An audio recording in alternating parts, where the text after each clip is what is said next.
Once upon a time, in a quiet little town, some very respectable people got into the trouble with Harry.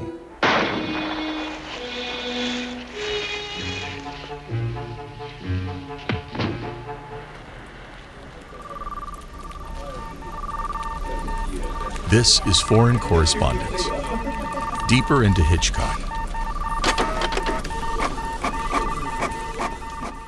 Welcome to the 42nd episode of Foreign Correspondence Deeper into Hitchcock podcast. My name is Michał Leszczyk and I'm joined, as always, by my co-host.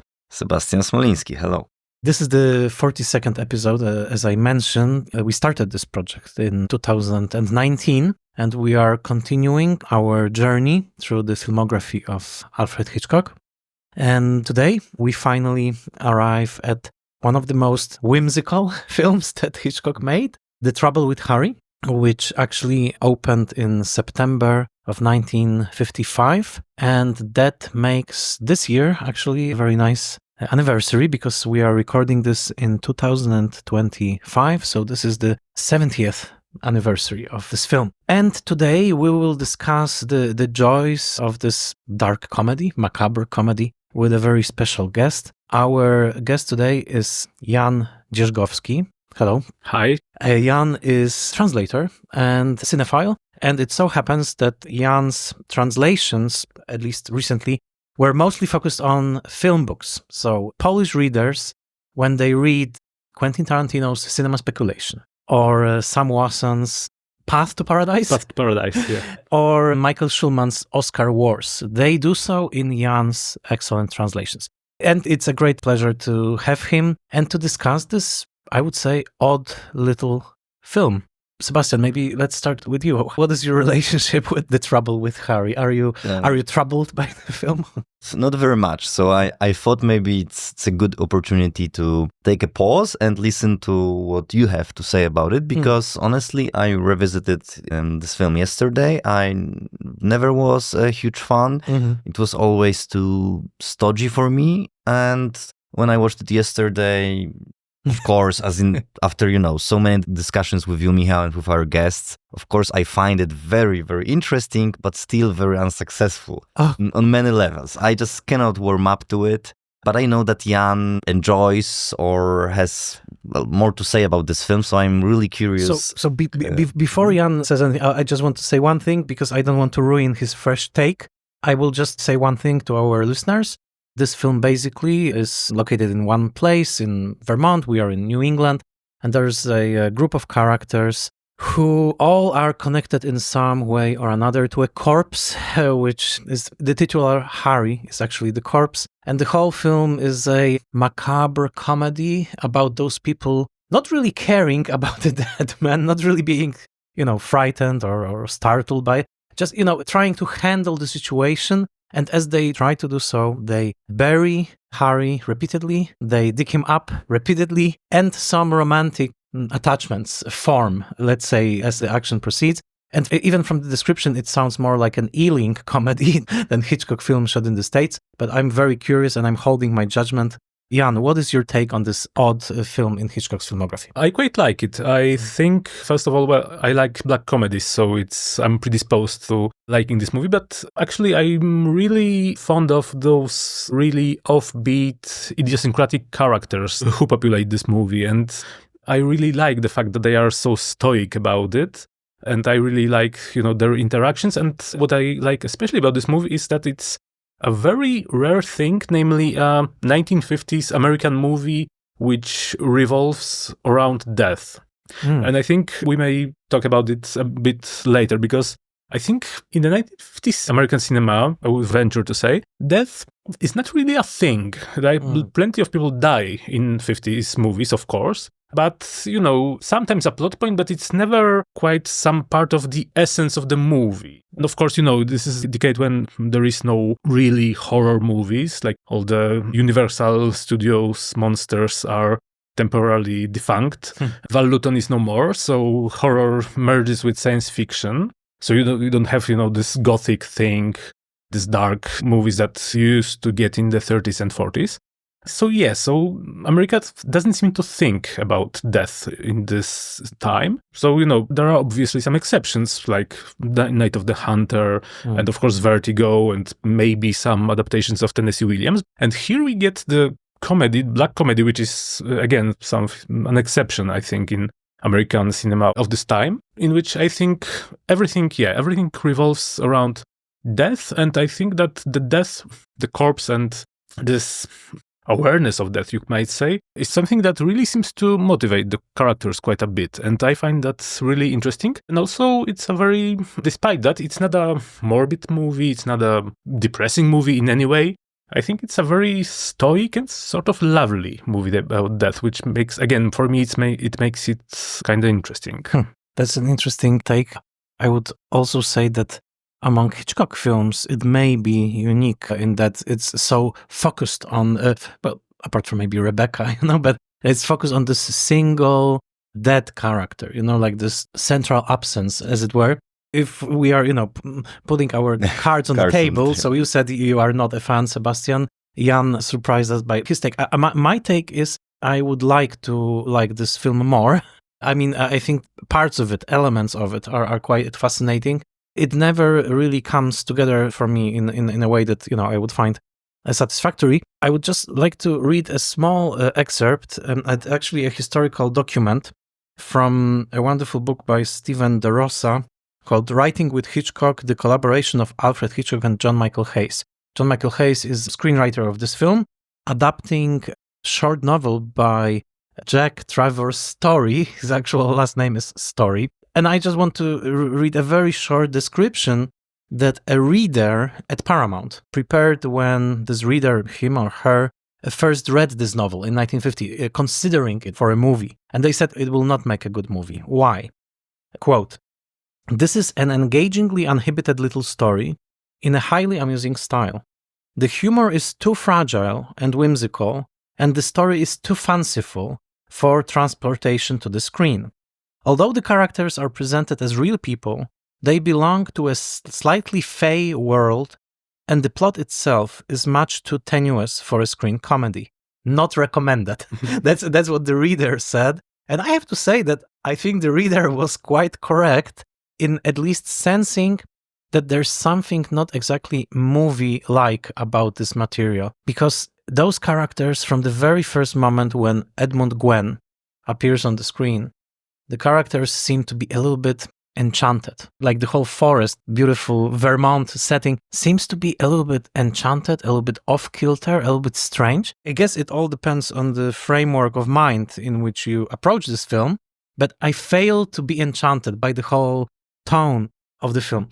However, and we will, elaborate on this, it is kind of fascinating, as you said, to see an American film tackling an English novel in a year which gave us The Lady Killers by Alexander McKendrick, a classic black Ealing comedy.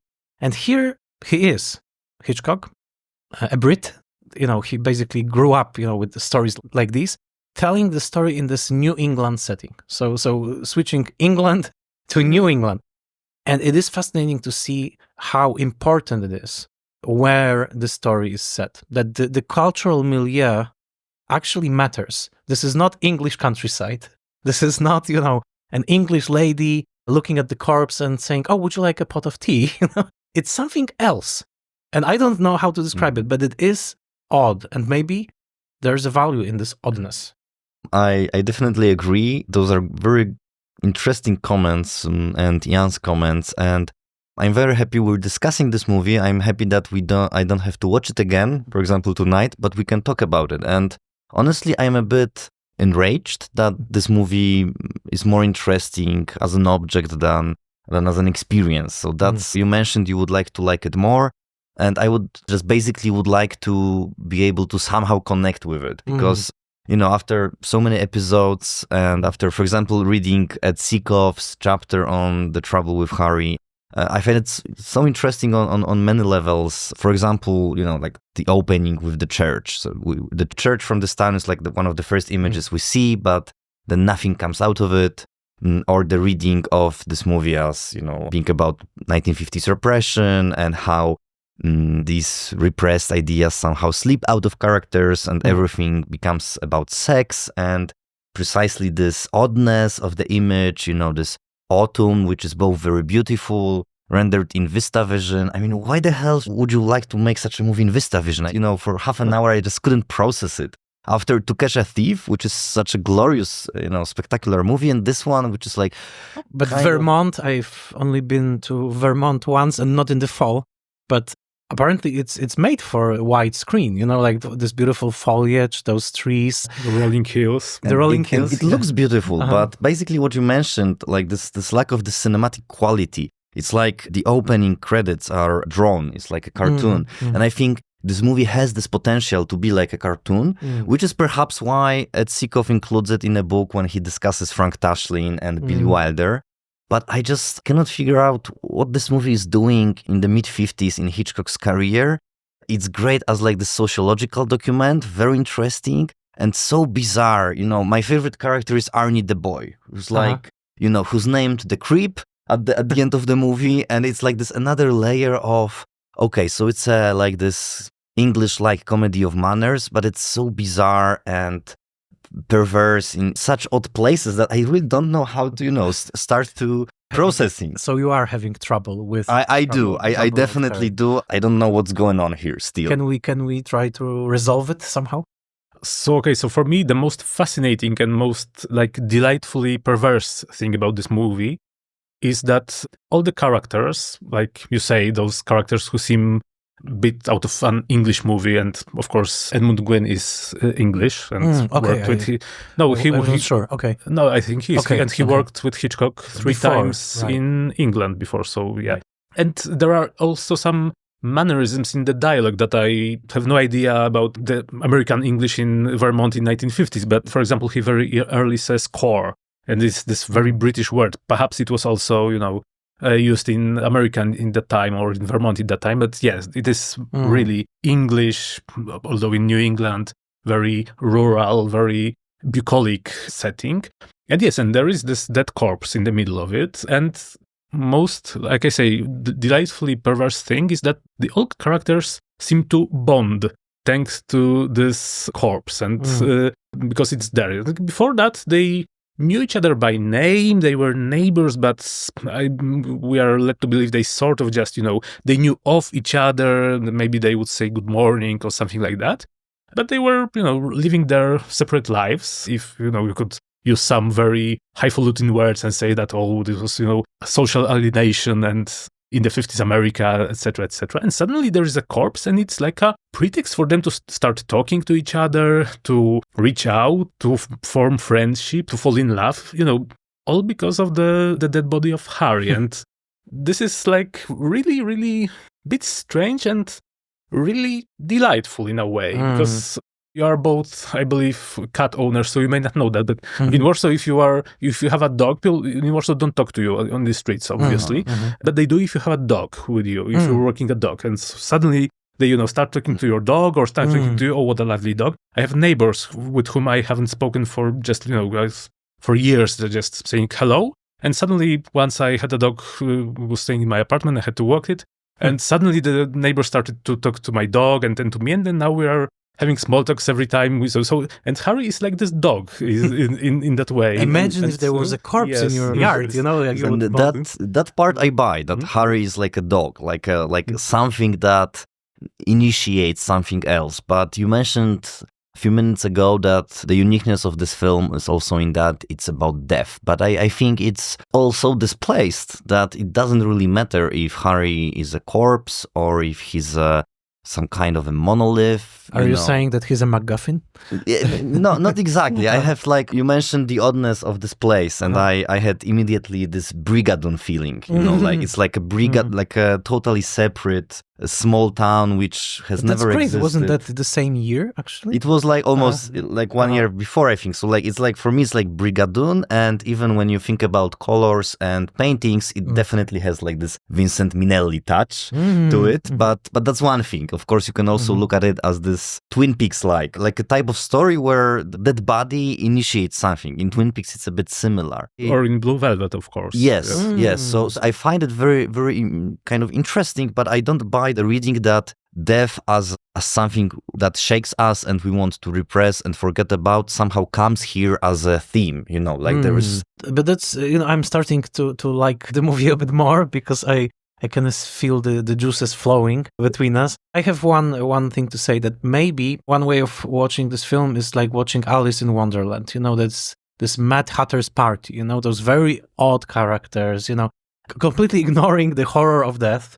It's just, the inconvenience, but it also, there are rituals, there's art, painting, the character of John Forsyth, who later on will become famously Blake Carrington in the Dynasty. But it's this odd world. But yesterday when I was rewatching it, I thought to myself that who is the guide who actually introduces us to this world? It's the figure of a child, of Arnie, as you said, exactly like in Alice in Wonderland. But I would say that Arnie is not necessarily Alice, but I think he may be Alfred Hitchcock, because here he is, a chubby boy, right, with his little gun, discovering a corpse and pulling us into this story. Isn't it exactly what Alfred Hitchcock has been doing his whole life, all television career? Like, maybe this movie, as strange as it is, but maybe it's the perfect metaphor for Hitchcock's art. There's this corpse, and now I will amuse you a little bit. I mean, I just came up with this right now, that maybe it's simply Hitchcock's self-reflective.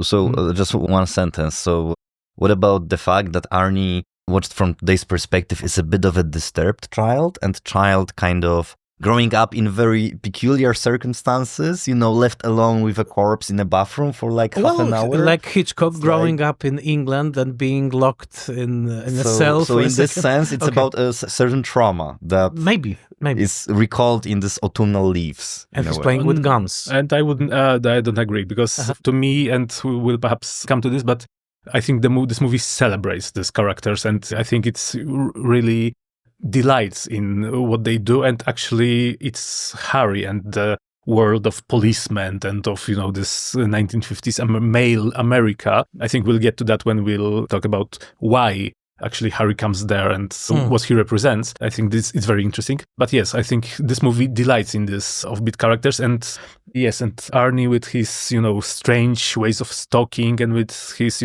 today being yesterday, or I always get confused about it. Yes, he fits in this perfectly, and him having this offbeat mom, and later in future this offbeat stepfather. I think, no, it's absolutely delightful, and I wouldn't say it's a trauma. So you would say that Hitchcock is also looking with kind of sympathy and understanding at characters who kind of definitely want to have more also erotic pleasure in their lives, right? Because like this lines of dialogue, I even wrote it down. The John Forsyth character tells Shirley MacLaine, whose first starring role it is, right? That's kind of amazing.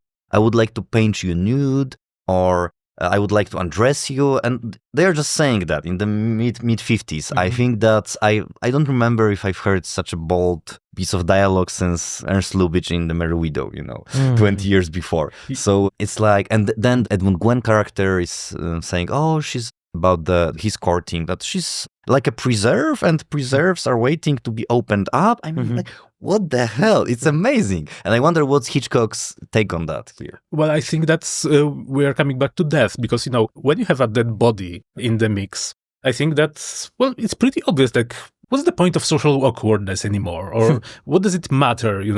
We have a dead body, we have to deal with it somehow. So everything else becomes like easier, becomes, more possible, I would say. So yeah, so that's quite obvious that Sam, the character John Forsyth plays, he's clearly been eyeing Jennifer, Shirley MacLaine, for some time, but hasn't made a move, hasn't approached her in any way. And now he has a pretext. He has to come to her house to talk to her about her dead husband lying in the forest.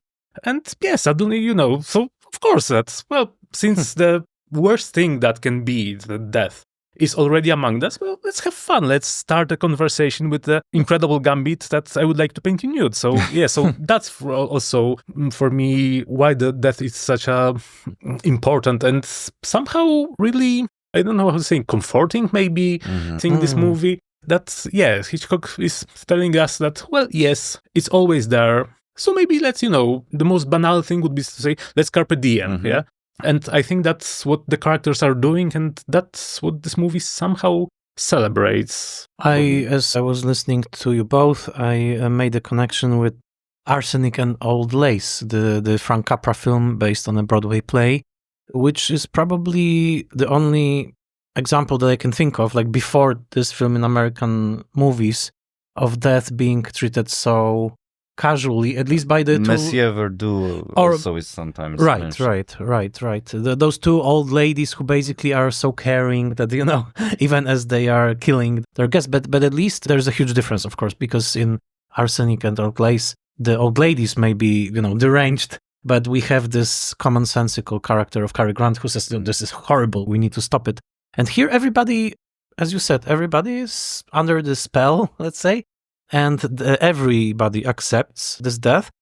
But I would like us maybe to look at Harry himself, at how he looks, what is his life story, because basically it is a wild tale. I mean, the reason why his marriage to Jennifer didn't work out was that he didn't show up on the wedding night, right, in a hotel, because he read in a horoscope that it's not a good day for starting anything, right? And this was the reason for not showing up, and then she left. And he never showed up, right? So who he was? Well, this is the reason he tells her. He tells her, yes, right. That's important, True, I think. True. As Billy Wilder would point out, yes, this is what he tells her. But he looks strange. I mean, he has this very, very odd, colorful tie, colorful socks, I think. Yes, right? very colorful socks. I would love to know whether it's a thing in the 1950s and it's like normal socks, or is he a dandy? Yes, or is it like some yes, but the socks are really, of course, also because they are so prominent in the frame. Yes, they are fascinating. And the touch of death, I mean, the red dot on his forehead is also like almost symbolic, like this is very symbolic corpse, like he's already the work of art. Yeah, he's like a work of art. I mean, had Captain Arbelt Wiles really shot him, I mean, he would blow his brains out. And here is just like this little touch of red, so it is a strange corpse, as the surrealists would say. And small digression about him being the work of art. There is a scene, of course, when John Forsythe starts to draw a landscape and only realizes that there is a corpse in the landscape when he sees his own painting, which is a lovely little joke. And I'm not saying this is in any way intentional, but it's somehow, I was thinking about another Sami in a quite recent movie who only realizes something when he sees it in his art, you may say. And I'm talking about Fabelmans by Spielberg. There is this strange devil in the music, let's say. Right. Yeah. But also or it's like Peter Greenaway's the draftsman. And blow up in a way. I mean, I think this sequence precisely when there's this relationship between landscape and image and perceived reality is again, it's like a trifle for theoreticians. And it's a surprising scene. It's like precisely because of this of quality, right? That there are only these feet and this question of the image and the art of John Forsythe. It's, if we say that the corpse is an art, I mean, what's going on here? And just one more sentence about this Frank Capra connection. I think the scene in which John Forsythe asks everyone what they want for his paintings, what they wish for, it's like a pure Frank Capra scene. This moment when, he gathers everyone and what do you wish? I can just imagine, James Stewart just jumping from one to the other. What do you really want? What's your dream? I will give it to you, Right. I have another connection to that scene, let's say, but maybe in a moment. Yes, again about Harry. Because to me, and I was struck when I was watching this movie recently, that actually, if we are to believe Jennifer, Harry's really a toxic male. He's this guy who, I was thinking that if he was alive today, he would be listening to Jordan Peterson podcasts or something like that. Because, he's this guy who marries her because she's the widow of his brother and he decides to do the right thing. And doesn't matter whether it's something she wants or anybody wants, it's the right thing, so he has to do it. Yeah, then when she, as she says, works up a certain enthusiasm, he doesn't show up on their wedding night, so he's this, on the one hand, a very proper male, and on the other hand, he seems to be unable to perform sexually when it's expected. Then he decides, after all, that he wants to be her husband and probably that now he will perform in bed, but now she doesn't want him, but he doesn't seem to be able to take no for an answer. Then he, in a dazed state, but almost rapes Miss Gravely in the bushes. By accident. By accident, but still. So he seems to be like this very 1950s toxic guy, toxic He's male. Stanley Kowalski, maybe. No, because he doesn't have the sexual energy. He's of course the guy who leaves her in her nightie in the hotel. Right. Who would do what? Well-functioning American male would do that. Yes. Especially in the 50s. Yeah. Well, but maybe that's the thing. But so on the one hand, he's this guy. I think I sense a subtext in what you're saying. Also, when you were describing the socks and this colorfulness of this character, do you think it's like this coded homosexuality? No idea. Well, that's why I would love to know, but I don't think apparently so. It doesn't make sense. And even Edzikov doesn't touch upon that, and he would be kind of the first But I think that we are circling around this idea, and he's slowly coming into focus, because apparently he was different in some way. Maybe he was, like you are maybe suggesting, this neurotic American male that was first revealed in the 50s, from James Dean in all of his movies to, let's say, James Stewart in the westerns of Anthony Mann, right? So this very shaky, uncertain, extreme, volatile, exactly. Maybe he was like that, right? And this bucolic little town is reacting to his death almost like with a relief. Many people are relieved. Festivities almost are going on. It's like finally this problematic element is out of the picture. Now we just need to decide, who buries him and stuff. And this is interesting because in this podcast, sometimes, whenever it's possible, it's not always possible, we try to connect Hitchcock's films to Eastern Europe and to our sensibilities in Eastern Europe. It doesn't always work. But in this film, I would say you can try to imagine it as a sort of play by Witold Gombrowicz or Sławomir Mrożek. Iwona, the Princess of Burgundy.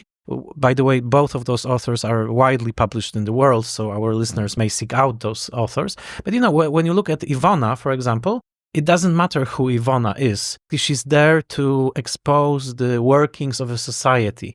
And I can imagine, Witold Gombrowicz somewhere in Argentine of 1950s, catching this film and saying, oh, this is interesting because you have this very functioning world, like this society with its artists, with its craftsmen, with its hunters, and suddenly their lives are transformed by means of this one signifying corpse, this realignment is going on because of this one corpse of Harry. Yeah. So maybe Gombrowicz would be the Eastern European key to this world. That's a great reference, and I think I wouldn't pursue this way of thinking so passionately were it not for this closet, right? And I don't mean the closet in this modern understanding, let's say contemporary, but when you think about Harry as this ultimate object, like this. Now I'm thinking we have the image of a church at the beginning, which is supposed to be the center of this small town, but then never reappears and is not even, religion is not mentioned as far as I remember in the dialogue. And then the actual center of energy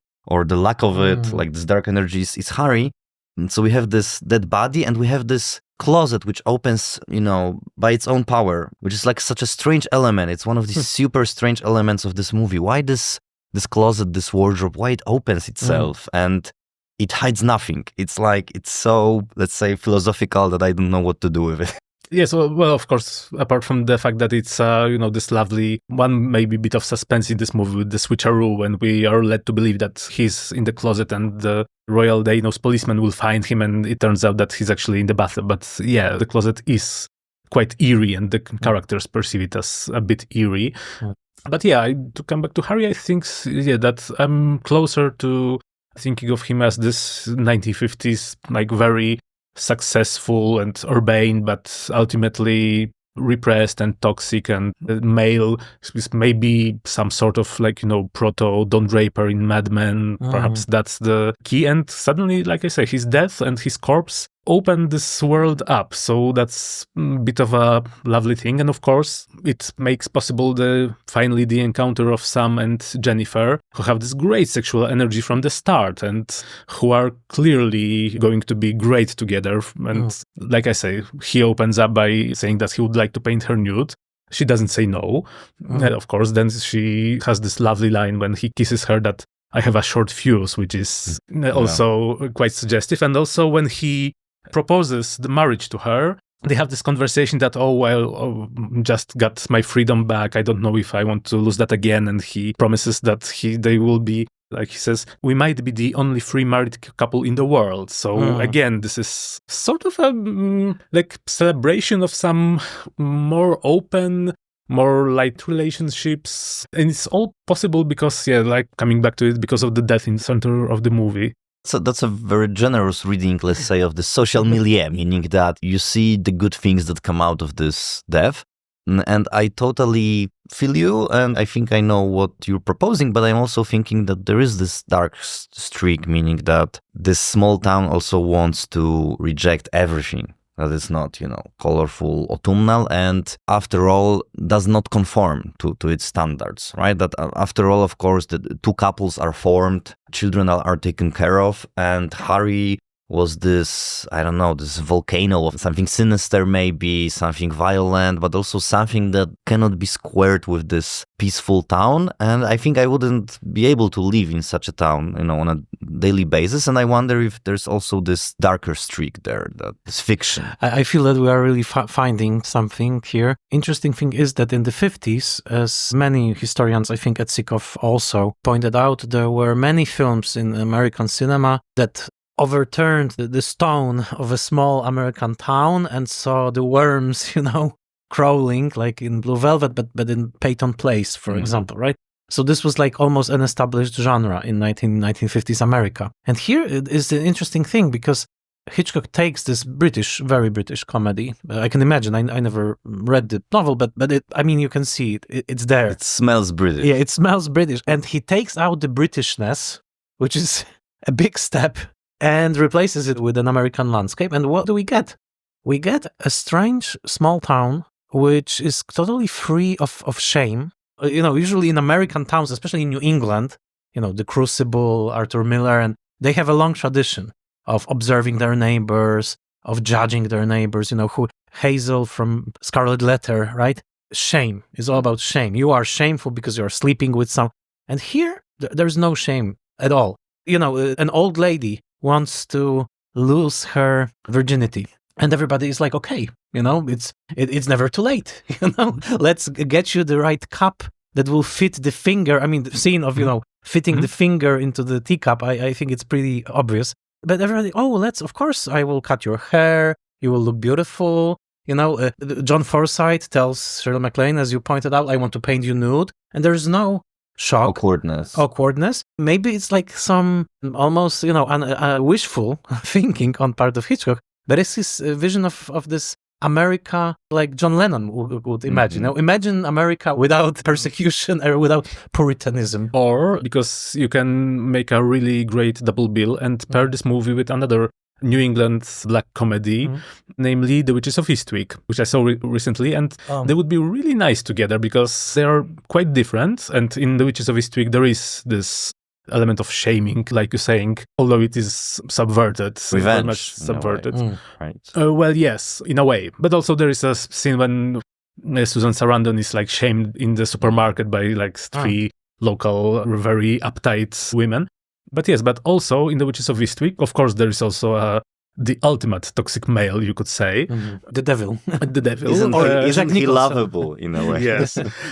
Yes, but also the end point is like this sort of new utopia which they are able to create in his mansion that they inherit from him, and they live there with their children. So again, this is some sort of like the New England as, like you say, the place of shame, but also the place that can be surprisingly turned into utopia somehow. But I just don't buy the part that this movie shows us certain community. I object to that because I think there's like different fantasy going on. It's precisely this fantasy that we don't have to create what is called a community, but we can just find our place with only the people we like and we enjoy. So like this movie gets away. That's why it looks so sterile, not only because of its visual look and the rendering of leaves and this landscape and studio shots, but also, there are so few characters. This movie gets away with this routine scene of establishing the city,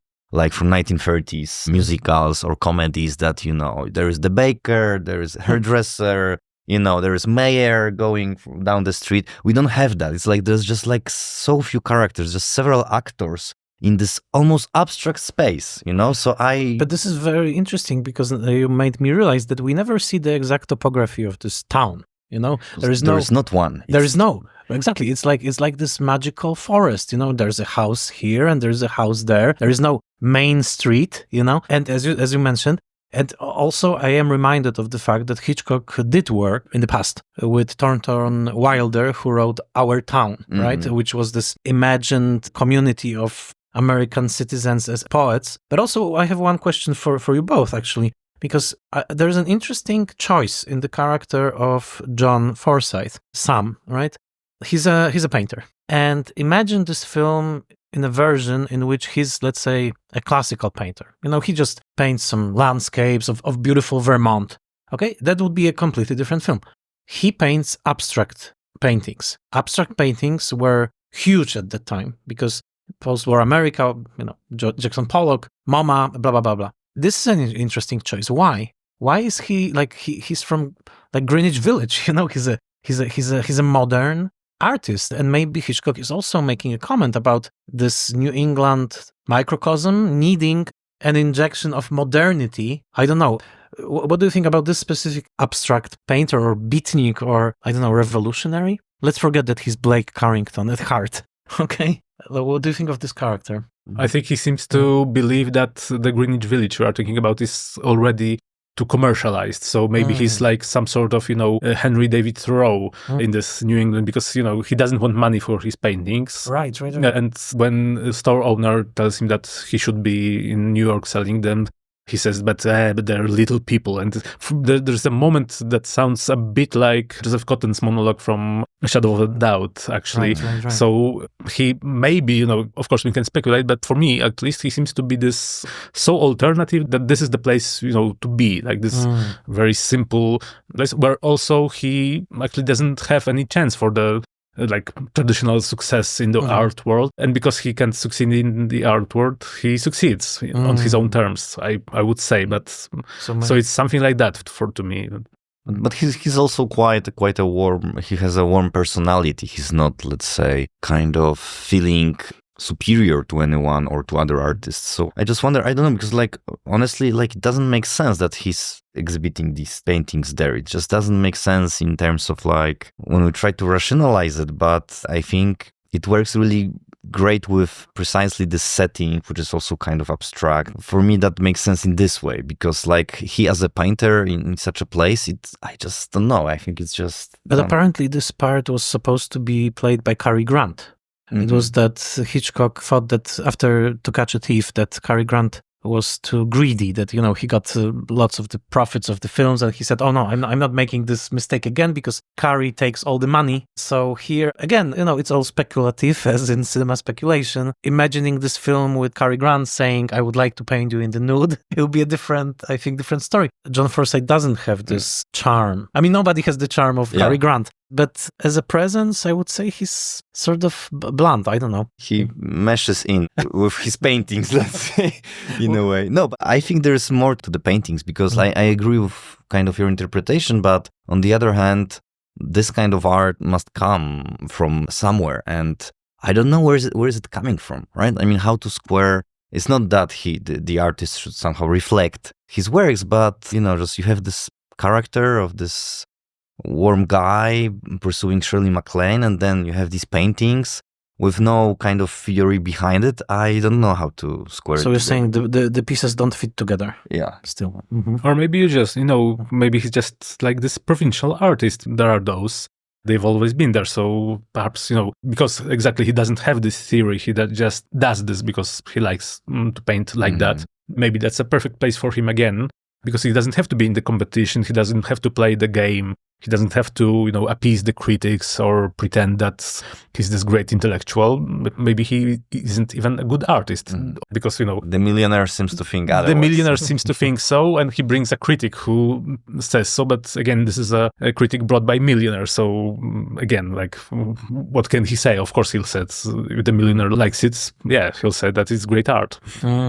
Right. And I have one question. Would you agree that Shirley MacLaine somehow steals the movie in terms of precisely charm, spontaneity, character? Because like the one thing we didn't discuss so far is that, is this movie funny for us in any way? I mean, do we somehow enjoy it as a comedy? And I think if I were to answer this question, I would say that Shirley MacLaine is the best here, kind of. Like it's like her first role. I didn't know about it. But she seems already a fully formed kind of comedian in this film, I think.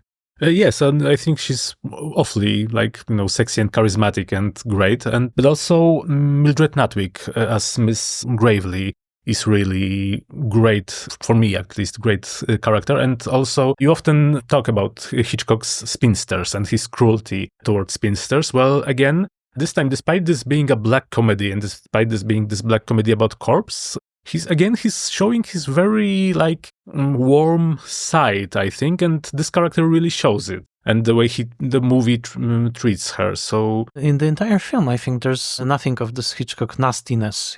We have, as you said, an older woman, Margaret Natwick. I just noticed her name is Gravely. So it's like, a grave. But she's treated completely with respect, and her erotic wishes are granted, actually. And she's the object of desire. She's the object of desire. And she's also made up by John Forsythe.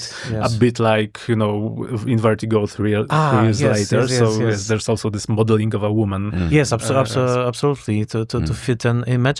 I don't have an answer, because this is something that I just noticed, that the word providence is used at the beginning. If somebody says, oh, who's Providence?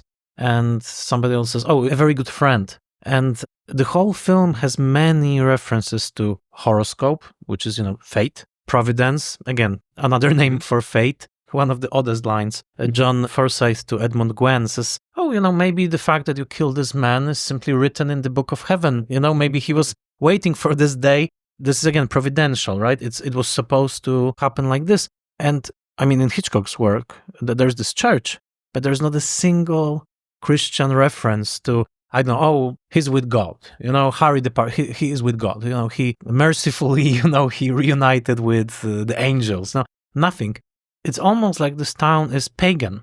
Like they didn't hear about, they have to figure out, what they feel about death. But I was thinking about this providential, what do they really think about death? Like, what is it, just this British joke that, death is simply, this unfortunate accident, Or is there a view of death, as you mentioned? What is death in this film? Like, this is the big question. Well, you think Gombrowicz, I sometimes think, sort of Beckett, actually. Beckett. Yes, because, you can reimagine this as sort of this... Waiting for Harry. Becket's comedy, which is a comedy, but not a comedy, in which, the characters constantly are digging up and burying a corpse because of something. And yes, it shows you that life is somehow so absurd because we all have to die that it becomes somehow funny. But again, the Beckett's play would obviously have more despair and would be more bleak, despite being possibly comic. And again, I'm really always... What year is Waiting for Godot? Do it's we know? Like 54? 54. So I think, but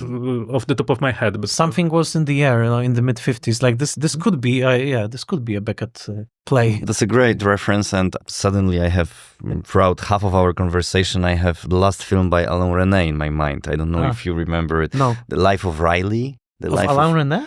Yes, The Life of Riley was the English title. And why I think about it is that it's, as far as I remember, I saw it 10 years ago, it's about people who meet after that Riley's death, to discuss this death, and it uses this very autumnal and very artificial colors and set design, which for a moment I thought maybe it's like very indirect remake. You are onto something, because I didn't see this film, but René, a couple of times, he made those theatrical films that are completely set within very artificial setting, like smoking, no smoking and stuff. So I totally can imagine that. He made a movie called Providence as well. Perfect. But, in the 50s, of course, Hitchcock was, for those guys in Cahiers du Cinéma, they probably studied this film. And apparently France was actually one of the very, very few countries in which this was a success. That it played for a year in Paris or something like that. So I even saw the French poster for it. I would like to talk with the audience after the Trouble with Harry, because of course the lore has it that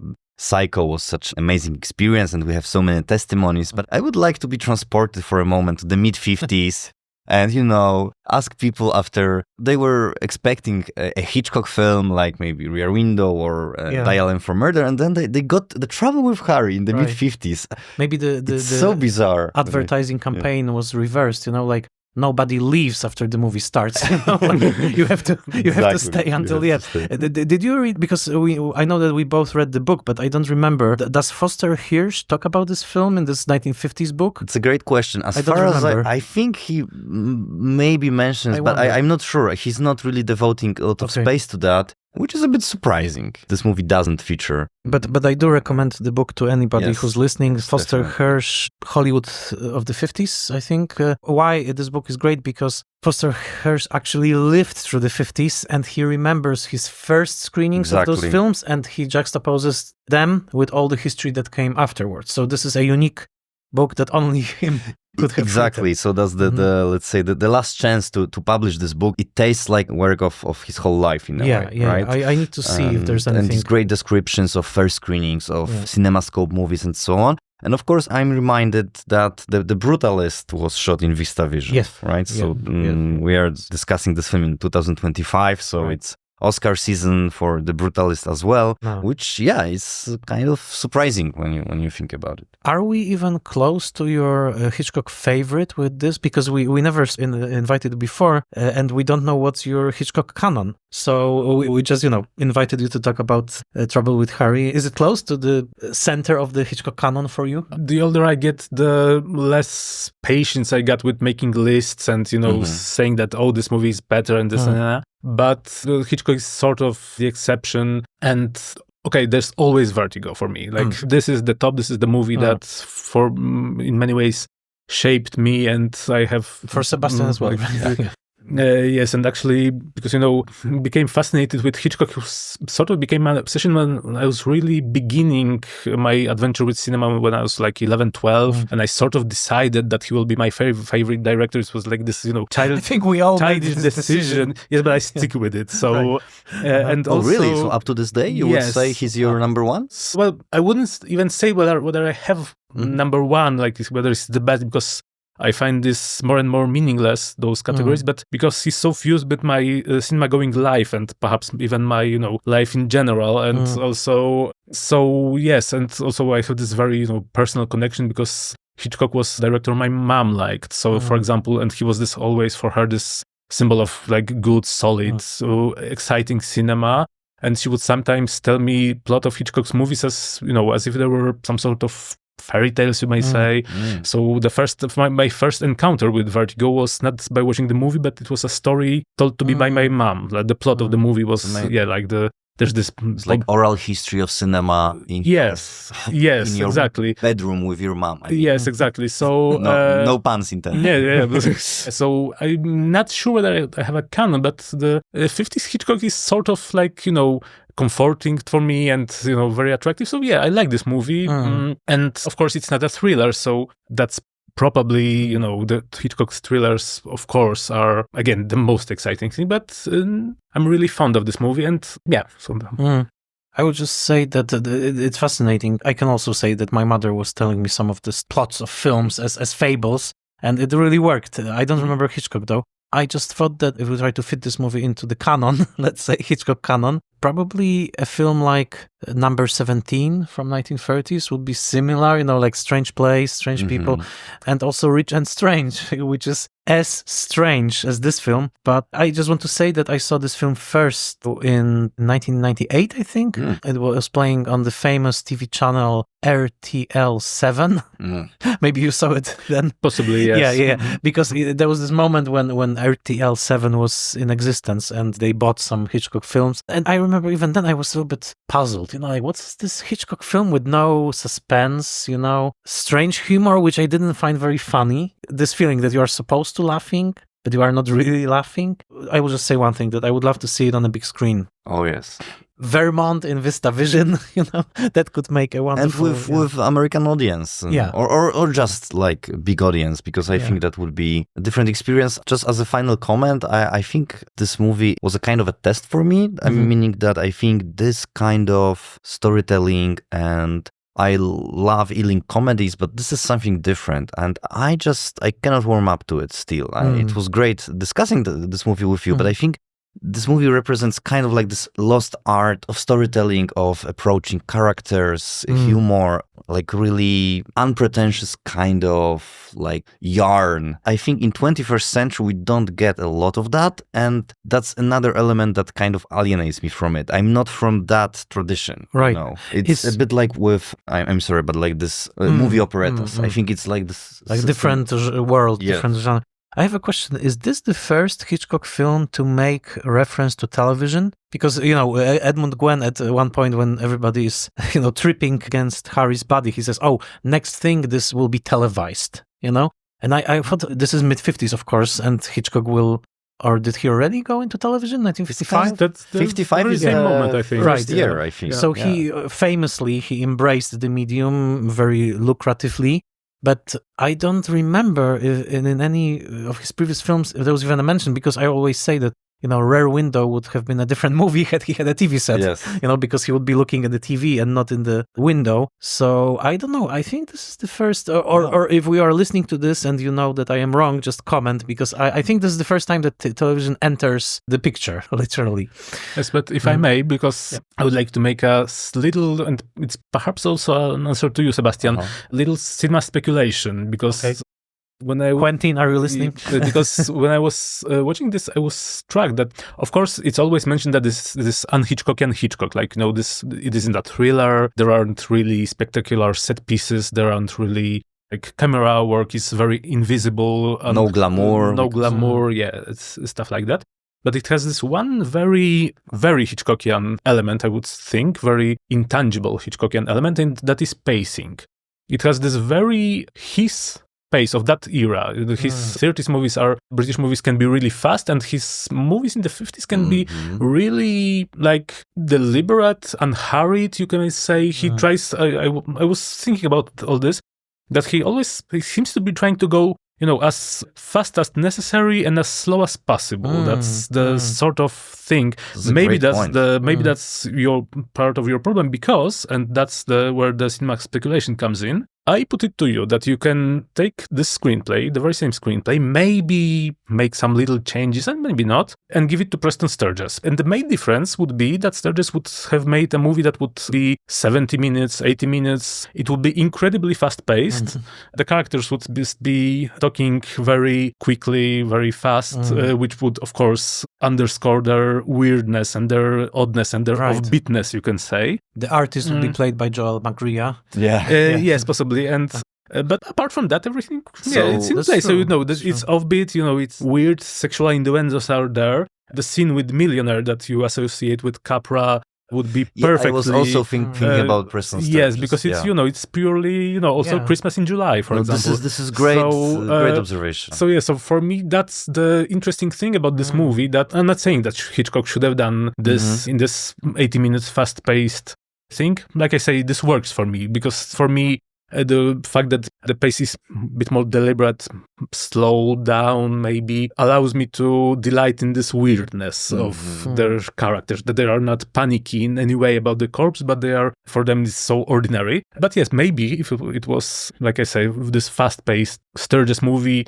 that would more accentuate the farcical elements, maybe that would be, something else. But again, even if Hitchcock doesn't use his usual tricks in this movie, even if he works in a different genre, that's the one thing that he really brings to it, that's his pace. And also it's, of course, the pace in which he speaks. This is the pace in which he tells stories. You can hear that in his interviews. So so there's also that.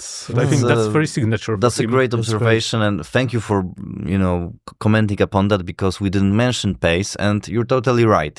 That's one of the problems for me. The problem to tune in, for example, the scene when John Forsythe and Edmund Gwen are digging up Harry, it takes like 5 or 6 minutes of dialogue with little visual excitement, let's say. And yes, I cannot enter this well. So that's a great observation, and it's a perfect segue for our next episode, because one of the arguments or problems people have with the new, so the 1950s version of The Man Who Knew Too Much is precisely that it's like 40 minutes longer than the British version, and precisely this pacing, this Hitchcockian pacing, which I think can work so well. And I like a lot, for example, you mentioned Vertigo, and of course we have long conversations, the first conversation in the office of this. You have like 20 minutes of, riding in a car. Exactly. And it works, dialogue, and it works beautifully. Yeah. But here it's this kind of like jarring quality of long scenes about, let's say, nothing. In this case, I would probably prefer the Preston Sturges treatment. I also love this take. That could be a little contest for our listeners. What would be the title for the Sturges version? Like something like Gravely Yours or something like that. That's one candidate. However, we cannot end this episode without mentioning one crucial collaborator, Bernard Herrmann. This is the first time that Hitchcock worked with Herrmann. Apparently, Herrmann reworked some of his previous pieces, at least partly, for this score, but never mind. This is historically the beginning of a great collaboration. And I forgot that the next title is actually The Man Who Knew Too Much. I thought the wrong man, so I skipped a film. I'm looking forward to that. I think this is it. Thank you so much, Jan, for joining us. This was a pleasure. Thank you for having me. It was a great pleasure to have Jan Dzierzgowski as our guest. If you can spell his last name, you are an honorary Eastern European. And it's a great Wi-Fi password, so... Exactly. So the next time we will watch another film in VistaVision, a remake, Hitchcock self-remake of The Man Who Knew Too Much, and I'm already looking forward to it. So if you like our podcast, if you liked what you hear, please rate us on iTunes, like our fan page. It's our pleasure to continue this project. And this was the 42nd episode of Foreign Correspondence. Deeper into Hitchcock.